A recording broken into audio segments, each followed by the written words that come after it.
Baka mo. Hi guys, this is Kimmerman from Kimmerman Studio, and today nandito tayo sa Carles, Iloilo, kung saan nakatira yung lola ko at lola ko from mother side specifically, and pupunta tayo sa beach kung saan malapit lang ito sa kanilang bahay. So ang napakaswerte namin dahil yung mga beaches dito sa Carles malapit lang sa bahay ng lola ko. So kasama ko dito si Jing, ang wife ko, tapos nandun sila mama at yung mga asa-asawa at mga anak din ng mga uncle ko sa mother side. And I'm very happy to go here in Carles at first time ko na makita itong lugar ng lola ko.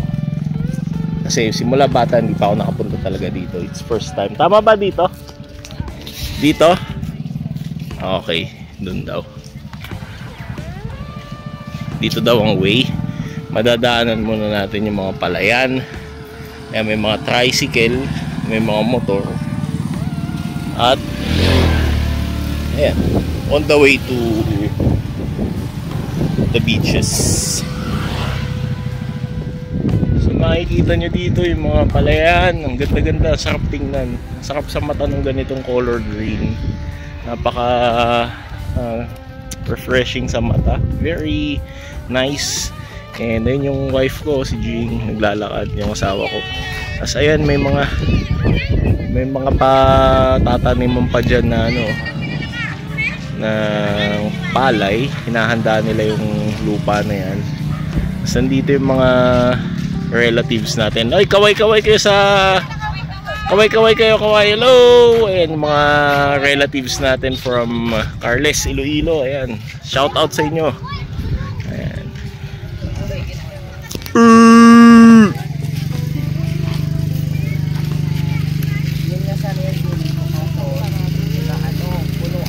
Wala eh. Ayaw niya eh.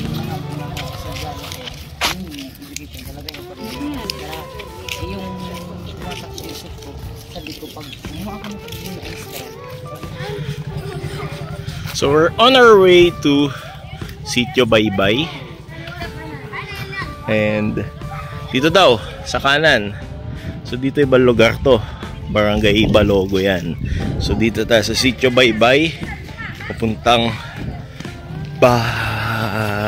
Baybay. Ayan. Papuntang beach. Lakad na kayo para ma-exercise. Yun.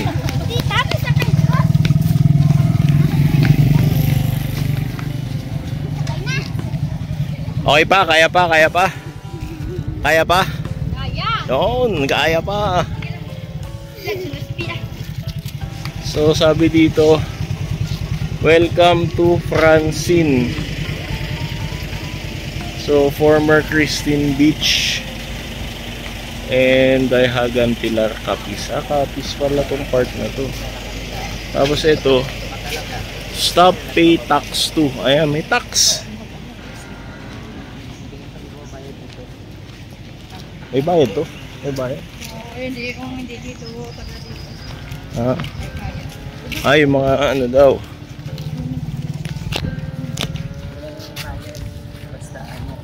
Baka pag walang sasakyan. So pag walang sasakyan, siguro walang bayad. Pero kung may sasakyan ka at saka hindi ka taga dito, may bayad. Anyway, so tayo lakad lang. At kasama ko naman dito mga locals. So no need to worry. So hello guys, ayan na. Nandito na tayo sa dagat. Ang daming bangkang pangisda. So ayan na siya. Ayun oh. So ano pala to, mga mangingisda. Mga mangingisda ang ang mga nakatira banda dito.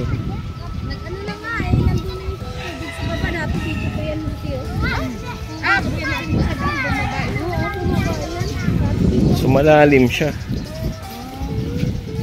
Hindi, high tide kasi hapon eh. Sa umaga yan. Sa umaga yan, bababa yan. Dito na lang hanggang dyan na lang yan. Hindi na pumapanto kung punta yung dito. Ah, dati hanggang dito yan. Oo, dati. Ah. Dati. Nga ng isda. Di ba low tide? Oo, wala na. Hanggang dyan na lang yan. Parang Oh, so dati ito ano to? Oo, yung ano ng isda? Oo. Traplin ba yun? Ah, dito pala daw yan dati.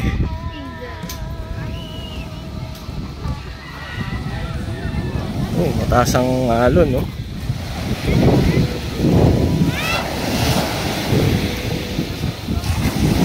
Technically guys, itong mga batang nakikita nyo na to, pinsan ko pa yan.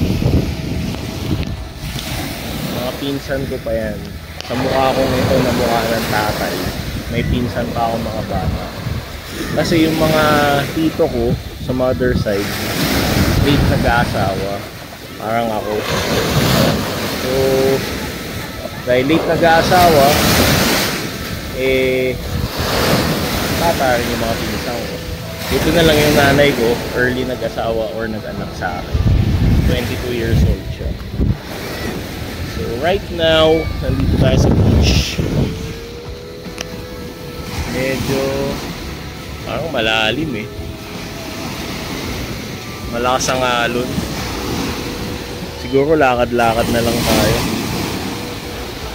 Ito si Jing, oh. Yung wife ko. Hi! Hi, mahal. Ginagawa mo dyan? Video. Taas ng alon eh. Masabi mo sa alon.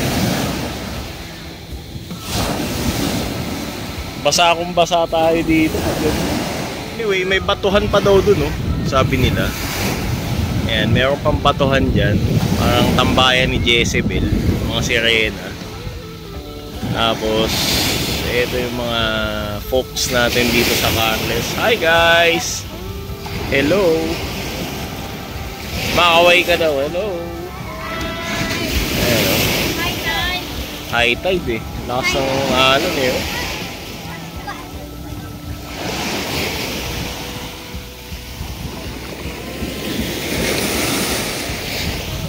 Enjoy na lang natin maglakad dito.